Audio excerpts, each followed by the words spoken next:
titik jenuh enggak sih, hanya paling aku pernah di apa ya, semacam dikritik habis-habisan. Kalau mau tahu tuh, jangan serbu tuh di suatu grup Ya, ya, kepenulisan. ya.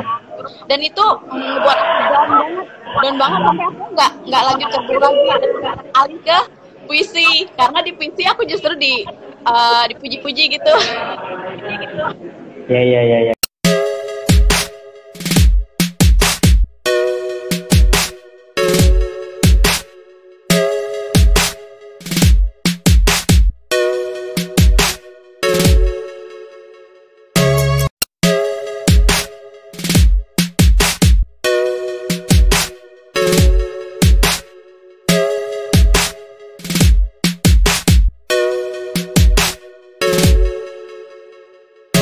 Jadi sebelumnya Kak, mungkin bisa menyapa para netizen sekaligus berkenalan dengan para netizen sebelum kita memulai diskusi kita Kak.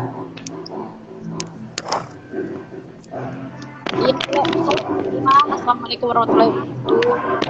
Kan saya Dian Chandra, penulis buku kumpulan puisi yang berjudul Relung.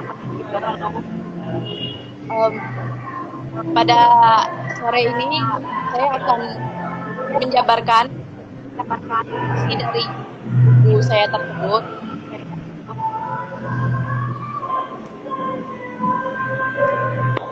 Oke Kak, kalau boleh tahu buku ini yang berjudul Relung, kumpulan puisi-puisinya Kakak ini sejak kapan gitu diterbitkan? Sebenarnya buku ini, buku Relung ini merupakan hasil mengikuti event 30 hari penulis puisi yang diselenggarakan oleh grup Facebook Opini ya? Satria Aksara dan dengan penerbit Lintang Semesta Publisher. Dan kebetulan alhamdulillahnya saya mendapatkan peringkat 1 di event tersebut. Ya. Bisa dibilang ini makanya makanya bisa dibilang Kak, kumpulan puisi itu karena mungkin di mata publik mendapat prestasi, makanya Kakak sendiri berinisiatif untuk membukukannya Kak ya. Kenapa Kak? Makanya karena puisinya ini mendapat prestasi dalam event itu, makanya dicoba dibukukan Kak ya. Iya. Gitu maksudku. Puisi itu di dalam kumpulan puisi-puisi itu Kak, memang apakah berbeda-beda temanya ataukah temanya itu seragam yang kita bikin itu Kak? Temanya tuh out of the box. Out of the box itu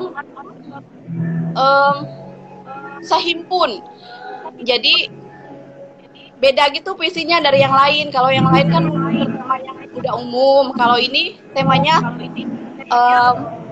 berkaitan dengan background saya sebagai arkeolog. Jadi tema di ini arkeologi, sejarah, budaya, mitos, dan hal-hal kecil lainnya seperti pengamatan terhadap lingkungan. Ya. Jadi memang dalam kumpulan puisi itu temanya seirama Kak ya. Jadi nggak random gitu, nggak sekadar kumpulan puisi, tapi temanya random gitu. Nggak random. Temanya relung sih. Intinya relung. Ya. Nah, relung. Apa hubungannya Kak relung dengan tema isi puisi itu yang bercerita tentang arkeologi? Relung itu mungkin bisa diceritakan. Ya. Relung itu kalau dalam arkeologi itu biasanya tuh relung candi. Di dalam candi itu ada relung, tapi tempat meletakkan arca-arca. Nah, jadi kalau dalam tema ini, dalam buku ini, relung itu saya maksudkan sebagai rahasia. Jadi di dalam buku ini tuh ada hal-hal tersembunyi yang mesti dijabarkan. Ya. Seperti bukunya kan juga ada gambar otak, dan di dalam otak itu ada pintu. Jadi semacam rahasia, di dalamnya juga ada rahasia gitu. Jadi seolah-olah kayak syairnya Jalaluddin Rumi, kayak di bukunya Fihi Ma Fihi, di dalam kotak masih ada, di dalam rahasia masih ada rahasia, begitu kayak. Iya, semacam itulah. Ya. Nah, ini kan puisi. Tentu kakak sendiri punya pengalaman bagaimana sih mencoba mencari inspirasi dalam hal menulis puisi. Karena jujur kak, mungkin nggak semua orang bisa gitu menulis puisi gitu. Lagi puisi yang dia tulis itu mendapat prestasi. Nah mungkin bisa berbagi bagaimana sih inspirasinya kakak secara pribadi dalam hal menulis puisi. Kebetulan sih sejak kecil itu saya menulis puisi pertama itu tahun 2007 waktu masa SMP. Ya. Nah, dari sejak SMP ya. Sejak SMP saya memang senang membaca, senang mengamati hal-hal di sekitar. Nah, kalau dalam buku relung ini saya berangkat dari background saya sebagai arkeolog dan juga hasil pengamatan saya dan juga imajinasi saya seperti itu. Ya. Bukan karya bentuk fiksi aja gitu yang diceritakan melalui pengetahuan kakak sebagai seorang arkeolog itu. Kenapa mesti harus memberikan pesan itu melalui karya sastra gitu?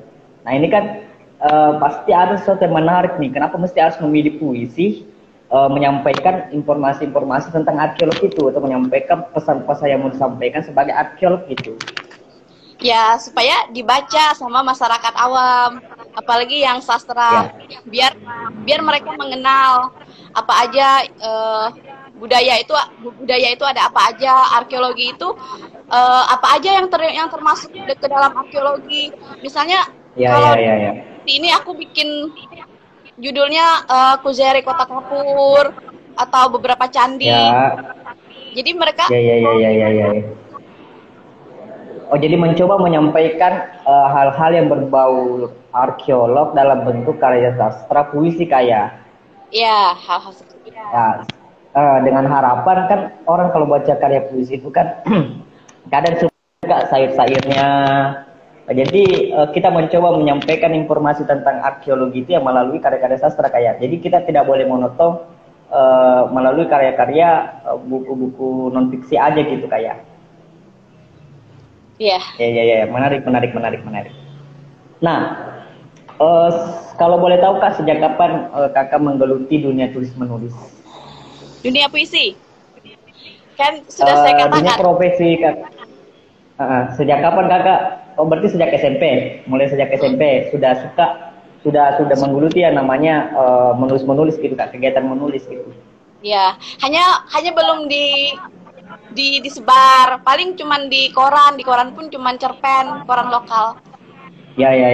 Oh berarti sebelumnya menulis buku, kadang kakak mengirim tulisan melalui media-media kayak, baik itu media cetak gitu. Iya, media cetak koran waktu itu di Bangka Pos kalau waktu zaman SMA sampai kuliah S1.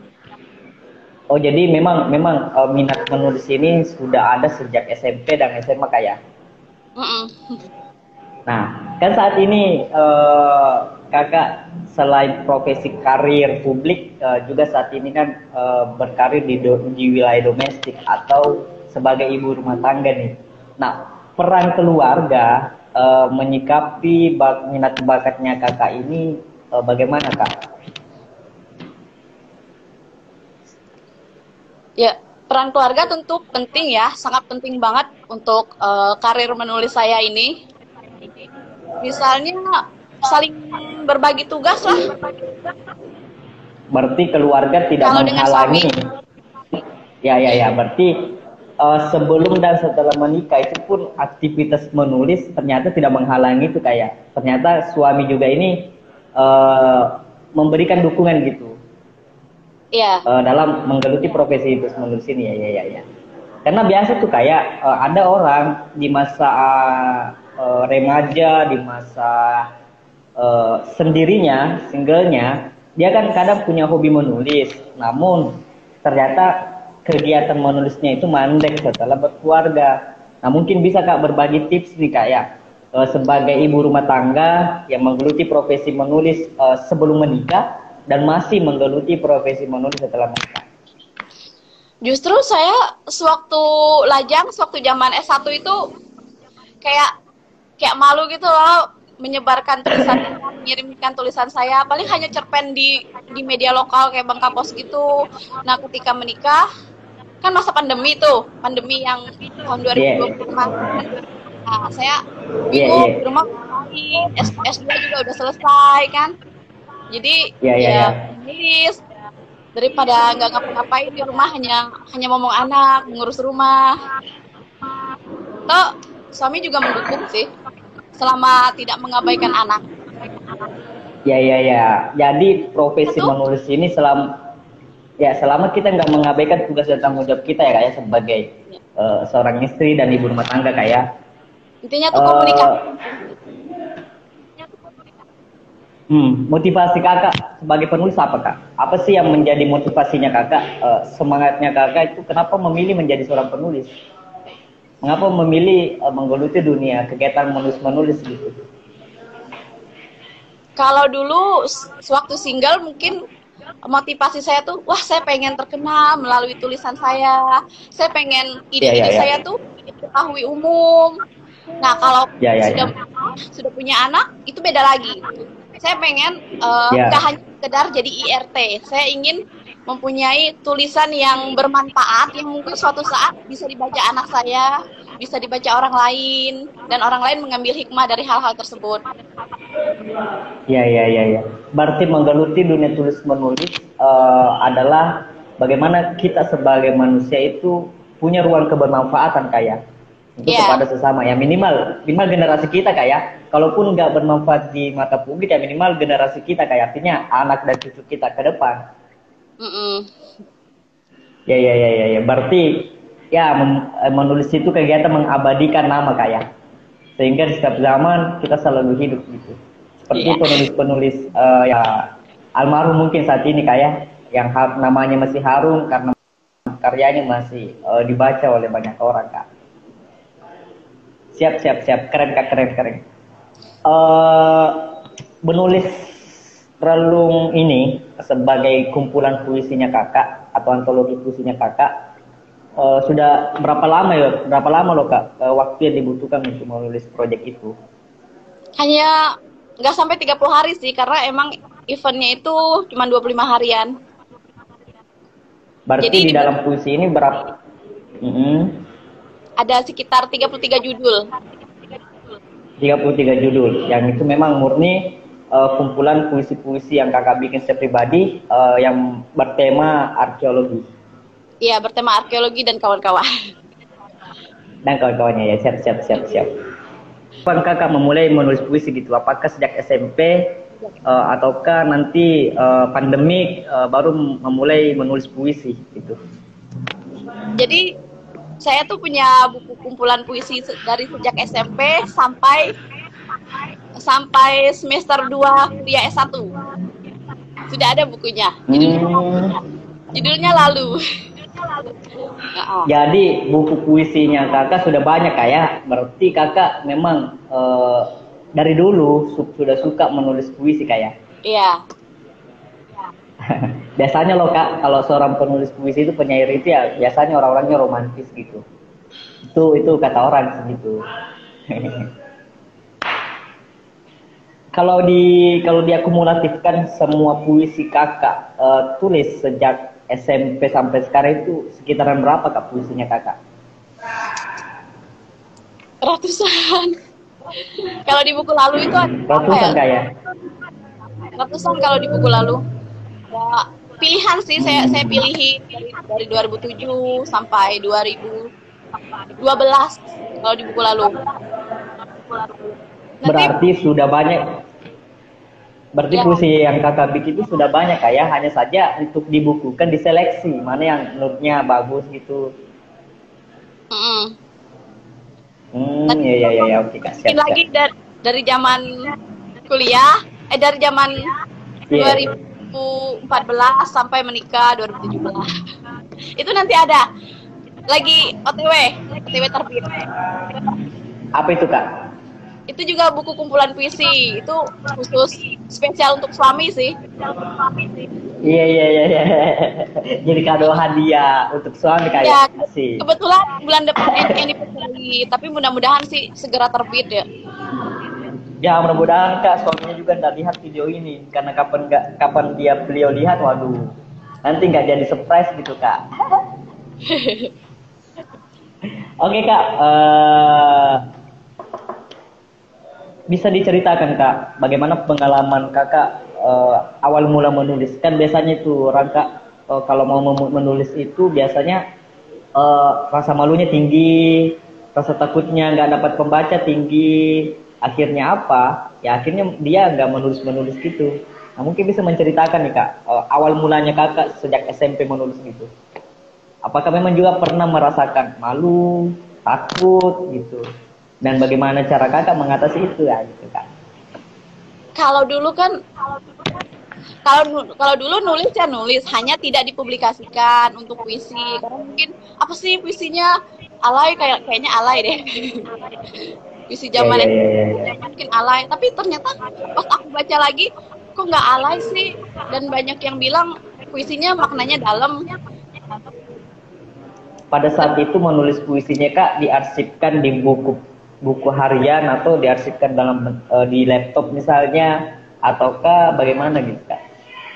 Kebetulan saya punya buku tulis, isinya tuh kumpulan puisi saya semua dari 2007. Ya buku tuh ya. Di eranya Saya kakak tulis, sudah ada Facebook atau belum? kenapa? Di eranya kakak sudah ada Facebook belum atau belum? Maksud saya media sosial Facebook sudah ada nggak di eranya kakak? Di era SMP saya. Sudah ada nggak? Oh sudah ada. SMA deh kayaknya ya, 2009 ya kan, Facebook. Saya juga kurang tahu kak. Berarti di SMP belum mengenal media sosial gitu kak? Belum. Murni menulis itu di mading sekolah, menulis itu Ya, di di mading buku sekolah. harian. Ya. Sekarang kan Jadi baru. pas masuk. Ya ya ya ya ya ya ya. Ya.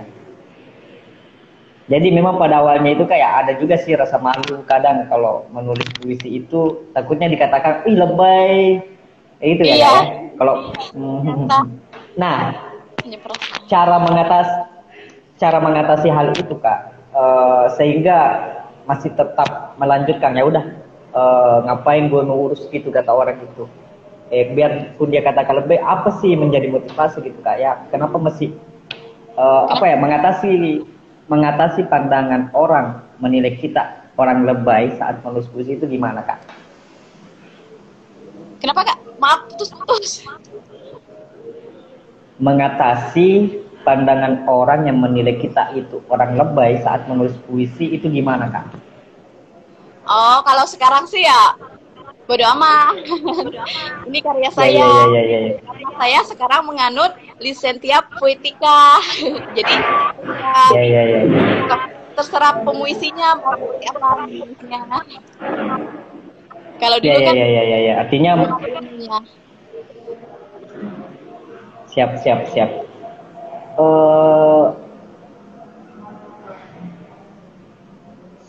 Semenjak menggeluti dunia tulis menulis, kakak pernah nggak sih merasa berada di titik jenuh, bosan gitu, hampir mandek gitu aktivitas menulisnya? Kalau titik jenuh enggak sih, hanya paling aku pernah di apa ya, semacam dikritik habis-habisan. Kalau misalnya jangan serbung itu di suatu grup kepenulisan. Dan itu membuat aku down banget sampai aku nggak lanjut kerja lagi dan alih ke puisi, karena di puisi aku justru dipuji-puji gitu. Ya. Oh, pada saat dibully habis-habisan itu kak, kadang kan mental kita down, sehingga semangat menulis itu kadang hilang, akhirnya pesimis jadi orang gitu. Nah, caranya kakak mengatasi fase di situ kak bagaimana? Mungkin bisa berbagi pengalaman gitu. Saya tetap menulis, tapi saya alihin ke puisi, karena di puisi mungkin saya lebih unggul, sembari tetap mengamati cara menulis novel dan cerbung yang baik seperti itu. Apalagi kalau dia kita banyak. Ya, berarti kita sebagai seorang penulis itu nggak mesti harus hatam di wilayah semua jenis genre tulisan kayak. Mungkin Iya. tak saja kita ini mungkin punya keunikan tersendiri kayak bahwa ya kita ini mungkin bagusnya di karya sastra puisi. Mm-mm. Jadi gagal dalam satu jenis tulisan itu nggak mesti harus membuat kita down kayak harus memang terus bangkit menggali potensi itu ya bisa caranya itu ya mengambil menulis genre tulisan lain kayak Iya. ya siap siap siap. Siap, siap.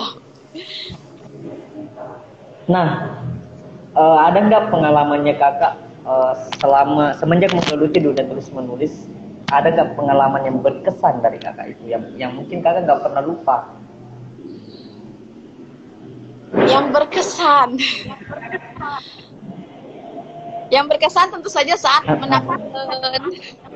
Saat menang event, saat puisi saya banyak yang saat buku pertama saya yang terbit itu novel. Judulnya Sepatah dari Bibir Sebelah, hasil event. Itu tahun 2000. Ya. Bangga banget dong. Kita lanjut kak. Tadi kan saya dengar ternyata kakak ini selama menulis tulisan kadang nangis, itu yang paling berkesan. Kadang juga jika tulisan kita ini dipuji ya itu yang berkesan. Apakah kakak dalam pengalaman menulis puisi itu saat membaca puisinya kadang pernah menangis nggak kak gitu? Entahkah novelnya yang kakak baca pernah menangis nggak gitu? Oh, buku yang pernah saya baca ya? Buku yang berkesan. Buku-buku tulisan-tulisan kakak. Oh, tulisan. Kan biasanya kan kita setelah menulis itu kadang membaca tulisan kemarin, kok menyentuh sekali gitu, seolah-olah kita hanyut dalam tulisan-tulisan yang kadang kita tulis sendiri gitu. Oh. Apakah pernah ada di fase itu kak? Kalau di novel pertama saya itu yang Sepatah dari Negeri Seberang, saya hanyutnya ke emosi seorang ibu sih. Itu.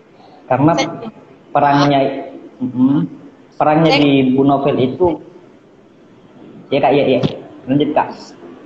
Iya kan saya seorang ibu, terus juga menulis seorang ibu yang kebetulan dalam cerita itu anak itu dijadikan korban untuk sesuatu hal.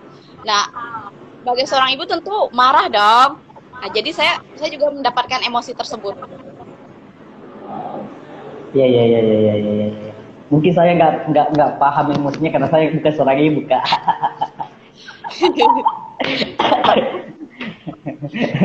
Oke kak,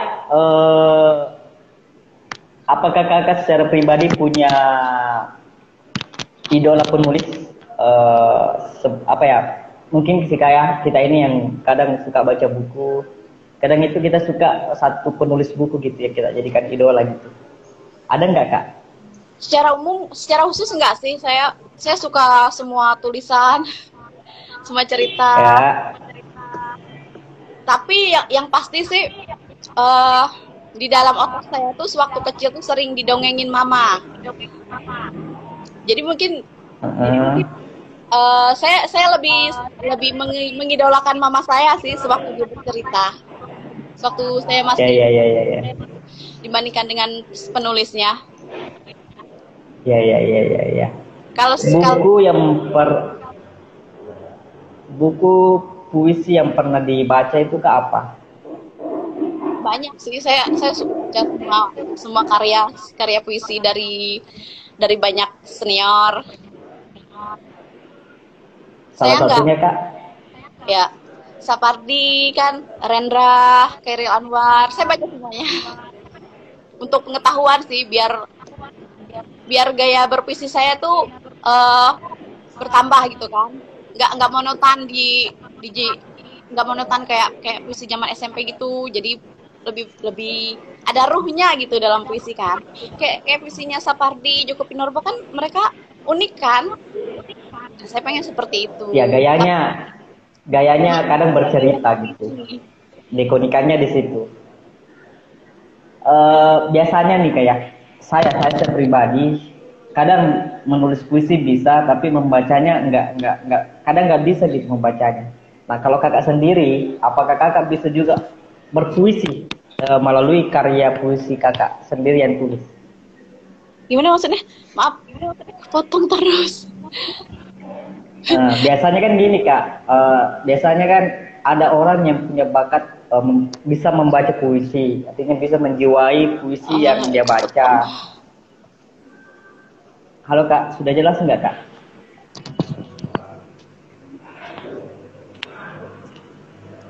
Halo. Halo. Sinyal. Pernah nggak kak mengikuti kontes-kontes membaca puisi sebelumnya? Sinyal.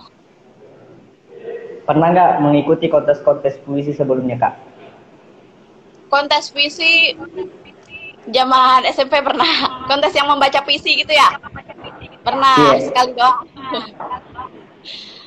Pokoknya berarti, pokoknya saya tuh mulai aktif menulis tuh sejak 2021. Semenjak kelar S2. Ya. Buku yang kakak tulis yang saat ini yang berjudul Relung itu rekomendasinya untuk kalangan siapa kak? Yang menurutnya kakak cocok? Menurut saya apa? Buku Relung ini cocoknya dibaca oleh kalangan siapa kak? Gitu. Semua kalangan sih, karena puisi saya itu bahasanya nggak macam-macam, bahasanya tuh sederhana, nggak belibet, nggak pakai bahasa Sanskerta, nggak pakai bahasa yang terlalu ngawang-ngawang.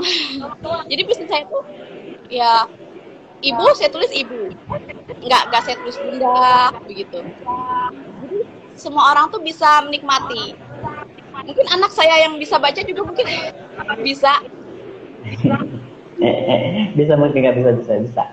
Baik kak, closing pesan yang kakak mau sampaikan sebagai closing statement sekaligus di akhir satu jenis karya puisi kakak yang bisa mungkin kakak sampaikan kepada kami, dibacain gitu. Kalau closing statement, menurut saya ide menulis itu ada di mana-mana, bisa datang kapan saja, tapi keinginan untuk menulis itu yang kadang nggak saat itu juga. Bener nggak sih? Kita sering menunda-nunda waktu untuk menulis. Ketika datang ide, mood memang menjadi musuh utama bagi seorang penulis. Mood memang menjadi musuh utama bagi seorang penulis kak. Makanya itulah tantangan kita sebagai seorang penulis, bagaimana mengolah mood itu. Oke kak, lanjut.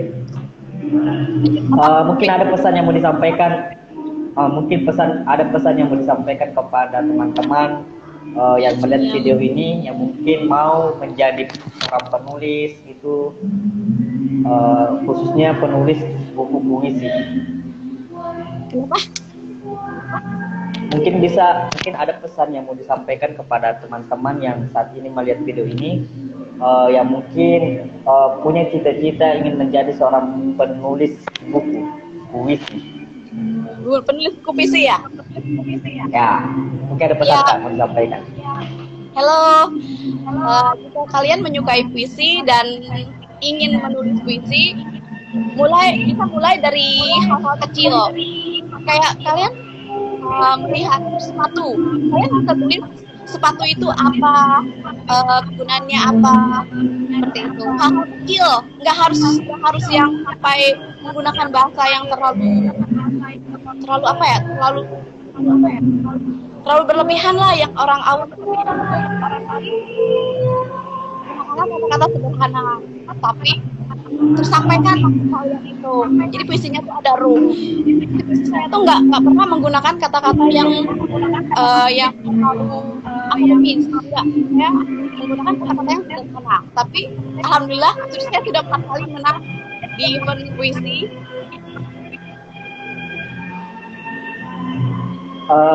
Oke kak, terakhir mungkin bisa dibacakan karya puisinya kakak ini sembari menutup diskusi kita pada siang hari ini.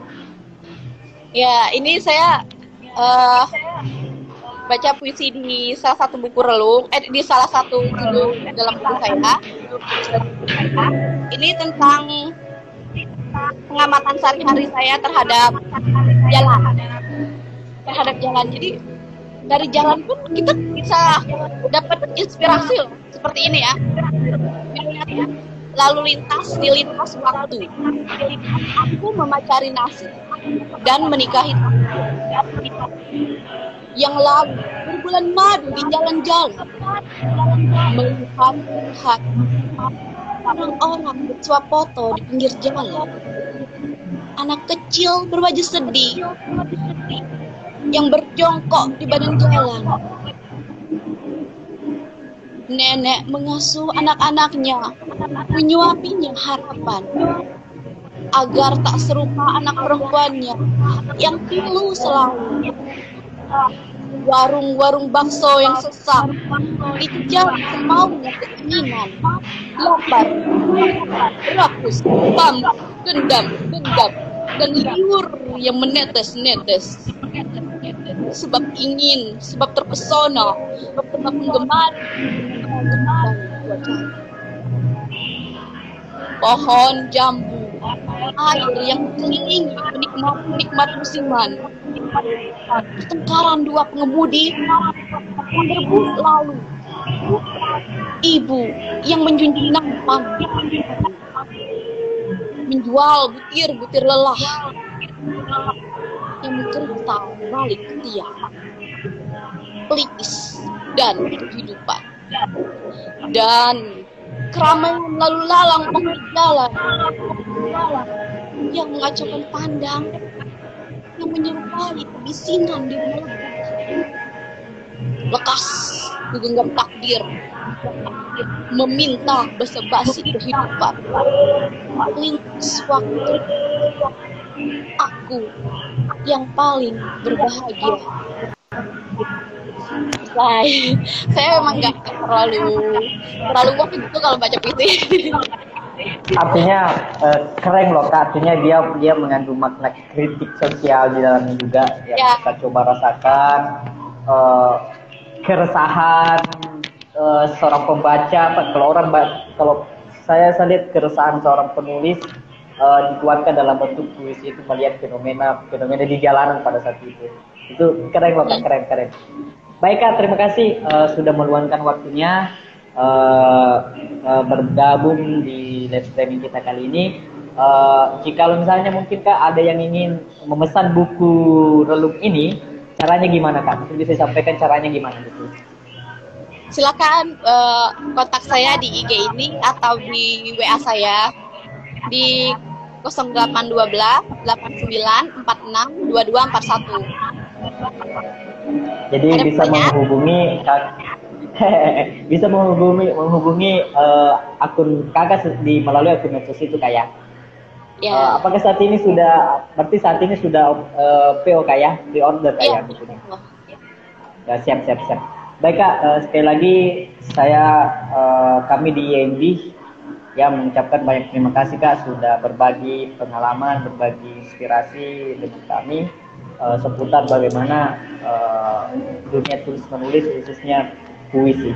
Kak, terima kasih. Sampai jumpa di event-event selanjutnya. Terima kasih, sampai jumpa. Salam kenal semuanya. Siap. Dan semangat menulis. Siap. Oke, buat teman-teman, alhamdulillah sekitar puluhan menit tadi kita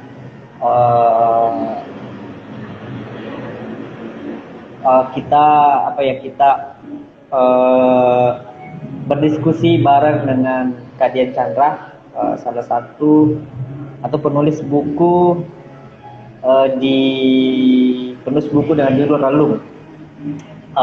Buku Relung itu kumpulan puisi-puisi beliau. Tadi keren sekali, salah satu karya puisi beliau itu sampaikan tadi, saya itu keren karena bagi orang yang membacanya ini menurut saya pribadi, bagi orang yang membacanya itu akan terunggah perasaannya gitu, akan tergerak jiwanya gitu kalau membaca puisi-puisi beliau.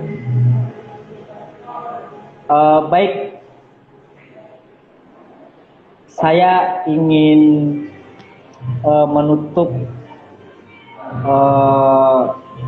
diskusi kita atau video ini dengan mengutip salah satu ungkapan yang pernah dikatakan oleh seorang penyair juga senior, seorang sastrawan. Ya pasti teman-teman tidak asing dengan namanya. Beliau adalah Chairil Anwar.